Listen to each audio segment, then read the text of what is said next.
ఈ వారం 2 తెలుగు సినిమాలు రిలీజ్ అయినాయి. అందులో ఒకటి 'భలే ఉన్నాడే' అనే టైటిల్‌తో శివసాయి డైరెక్షన్‌లో 'రాజ్ తరుణ్' యాక్ట్ చేసినటువంటి సినిమా. 'రాజ్ తరుణ్' హీరోగా యాక్ట్ చేశాడు.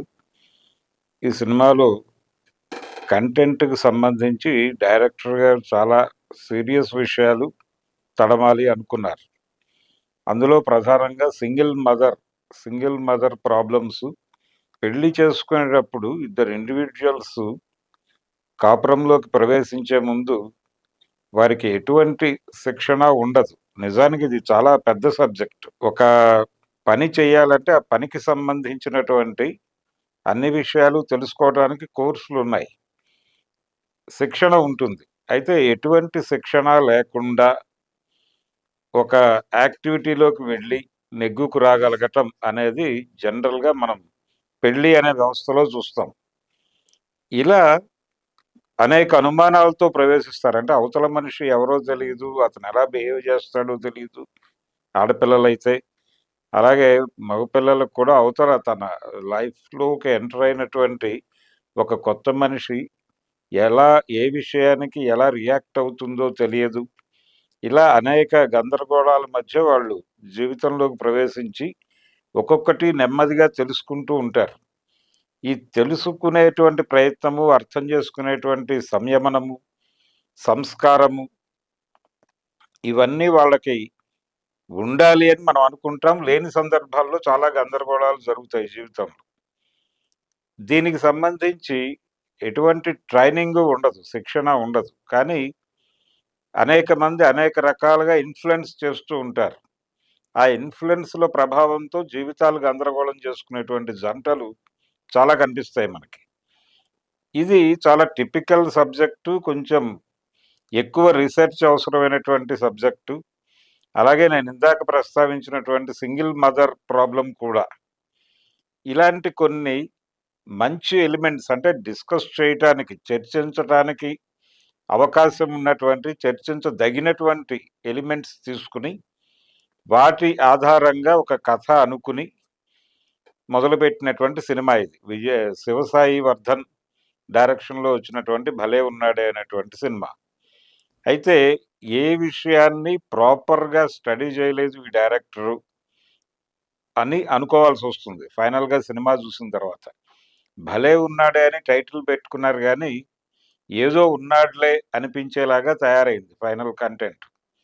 ఇది అంటే డైరెక్టర్‌కి తనకు తానే కొన్ని లిమిటేషన్స్ విధించుకున్నట్టుగా కనిపిస్తుంది. ఎందుకంటే కమర్షియల్ ఫార్మాట్‌లో చెప్పాలి సినిమాని, ఎంటర్‌టైనింగ్‌గా చెప్పాలి. ఏదో అంటే సందేశం అనేది లేకపోతే ఒక డిస్కసివ్ పాయింట్ అనేది ఉపదేశంలాగా చెప్పకూడదు. ఎంటర్‌టైనింగ్‌గా చెప్పాలి అనేటువంటి ఆలోచన మంచిదే. కానీ ఆ ఎంటర్‌టైనింగ్‌గా చెప్పే విధానంలో లోపం ఉంది. ఈయన ఈ మంచి ఎలిమెంట్స్ తీసుకొని దాన్ని ఒక కమర్షియల్ ఫార్మాట్‌లో చెప్పాలి అనుకుని అనేక తప్పటడుగులు వేశాడు. అంటే ప్రజలకి ప్రాపర్‌గా కనెక్ట్ కాలేదు. ఈ సింగిల్ మదర్ ఇష్యూని తను ఎంపిక చేసుకోవటం బావుంది గానీ, అభిరామి గారితో ఆ క్యారెక్టర్ చేయించడం గూడా చాలా బావుంది. కానీ ఆవిడ క్యారెక్టర్ డిజైనింగ్‌లో అనేక లోపాలు నడిచినాయి. ప్రధానంగా తను సింగిల్ వుమన్‌గా మారటానికి దారితీసినటువంటి పరిస్థితులు, ఆ నేపథ్యం డిజైన్ చేసుకోవటంలో చాలా తడబాటుకు గురయ్యాడాయన. అలాగే తన కుమారుడిని పెంచటంలో ఆవిడ ఎలా బిహేవ్ చేశారు, దాన్ని ఎస్టాబ్లిష్ చేయటంలో కొంత గందరగోళం అయింది. అలాగే అతను ఎందుకు అలా బిహేవ్ చేస్తున్నాడు అనే దానికి సంబంధించి జస్టిఫికేషన్ సెకండ్ హాఫ్‌లో ఇస్తే బావుంటుంది. అంటే టెంపో వైస్ ఆలోచించాడు. స్క్రీన్ ప్లే మ్యాజిక్ ప్రకారం అది చివర్లో రివీల్ చేస్తే దాని ఇంపాక్ట్ చాలా ఉంటుంది. ఇలా అనుకున్నాడాయన. కానీ దానికి సంబంధించినటువంటి ఒక పునాది మొదటి నుంచి పడుతూ వెళ్ళాలి. అది మిస్ అయింది. అది మిస్ అవ్వటంతో ఏదో గందరగోళంలో నుంచి సడెన్‌గా కొన్ని విషయాలు చెప్పేసి జస్టిఫై చేసేటువంటి ప్రయత్నం, హడావిడిగా జస్టిఫై చేసేటువంటి ప్రయత్నం డైరెక్టర్ చేస్తున్నాడు అనేటువంటి ఒక అనుమానం ప్రేక్షకులకి కలిగే విధంగా ఈ కథ నిర్మాణం ఉంది. అందుకని మంచి పాయింట్సే తీసుకున్నప్పటికీ, ఈ 'భలే ఉన్నాడే' అనేటువంటి సినిమా ఆడియన్స్‌ని ఆకట్టుకోవటంలో తడబాటుకు గురయ్యాడు అనేదైతే క్లియర్‌గా అర్థమవుతుంది. ఈ సినిమా ఆడియన్స్ నుంచి మిక్స్డ్ టాక్ తెచ్చుకోవడానికి కూడా అదే కారణం. రెండోది 'రాజ్ తరుణ్' లైఫ్‌లో ఒక ప్రాబ్లమ్ కొనసాగుతోంది ప్యారలల్‌గా. అంటే ఈ మధ్య అతని సినిమాలు వరుసగా రిలీజ్ అవుతున్నాయి. 'పురుషోత్తముడు' నుంచి ఈ 'భలే ఉన్నాడే' వరకు. ఇది మూడో సినిమా. ఈ 3 సినిమాలు విడుదలవుతున్నటువంటి సందర్భంలోనూ అతని జీవితంలో ఉన్నటువంటి ఒక గందరగోళం. అది ప్యారలల్‌గా వేరే ట్రాక్‌లో రన్ అవుతోంది. ఈ సినిమా టైంలో కూడా ఆ గందరగోళం జరిగింది. బాంబే వెళ్ళి లావణ్య, రాజ్ తరుణ్‌ని అలాగే మాల్వి మల్హోత్రా అపార్ట్మెంట్‌కి వెళ్ళి నిలదీయటం ఈ విషయాలన్నీ చూసాం మనం. 2, 3 డేస్ బ్యాక్ జరిగినటువంటి ఇన్సిడెంట్స్. ఇలా ఈ గందరగోళాలు కూడా ఈ సినిమాకి హెల్ప్ చేయట్లేదు. ఈ సినిమాలు వరుసగా 3 రిలీజ్ అయినాయి. ఈ 3 సినిమాల్లో ఏ సినిమాకి కూడా ఈ కాంట్రోవర్సీ ఉపయోగపడలేదు అనేది క్లియర్‌గా అర్థమవుతుంది. అంటే ఆడియన్స్‌ని హుక్ చేసేటువంటి పాయింట్ ఉంటే సినిమాలో బావుంటుంది. అలాగే నటుడిగా తనకి అవకాశం ఉన్నటువంటి పాత్ర ఇది. ఇప్పటివరకు తను చేసినటువంటి క్యారెక్టర్‌లో 'కుమారి ఎఫ్' చాలా పేరు తీసుకొచ్చింది అతనికి.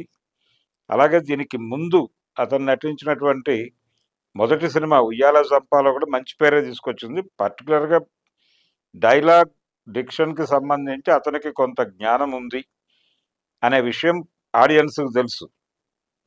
ఈ సినిమాలో మళ్ళీ అతనికి పెర్ఫార్మన్స్‌కి స్కోప్ ఉన్నటువంటి క్యారెక్టర్ దొరికింది. ఆ క్యారెక్టర్‌ని చాలా అద్భుతంగా నిర్వహించే ప్రయత్నం చేశాడతను.